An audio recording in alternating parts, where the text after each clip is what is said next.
তো গাইস আজকে সকাল থেকে উঠে ভাবছিলাম কোথায় যাওয়া যায় কোথায় যাওয়া যায়। তো ও বললো চলো পাখির চরে ঘুরে আসি, মানে আমাদের এখানে একটা খুব সুন্দর জায়গা হচ্ছে পাখির চর, একটু দূরে আমাদের বাড়ি থেকে। তো চলে এসেছিলাম, এটা একটা পার্কের মতন, কিন্তু হচ্ছে এখানে নানান ধরনের পাখিরা আসে। তো ওয়েট করো, সব দেখাচ্ছি তোমাদেরকে।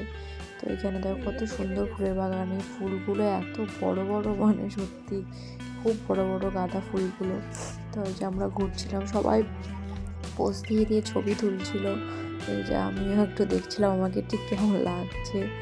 তো তারপরে শোনো, আর একটা কথা আছে। তো এখানে দেখো কত নৌকা, এখানে সবাই নৌকায় চেপে চেপে পাখি দেখতে যায়। মানে আমরাও ভেবেছিলাম চাপবো, কিন্তু এটা সন্ধে হয়ে এসেছিলো, সেজন্য আর চাপিনি। যে চাপলেই আস্তে আস্তে অন্ধকার হয়ে যাবে, সেজন্য আর চাপিনি। তো এখানে নৌকায় চেপে সবাই যায়, যে এরকম নানান ধরনের পাখিরা ঝাঁক ধরে ধরে বসে থাকে, এগুলোই দেখতে সবাই যায়। তো আমরাও ভাবছিলাম যাবো, বাট নেক্সট দিন আবার যখন আসবো তখন আসবো, এগুলো আবার শীতকাল হলেই চলে যায়। তো এখানে এসে দেখো আমার একটা হিরোর সাথে দেখা হয়েছে, তোমাদের শর্ট ভিডিওতে এটা আমি দিয়েছিলাম।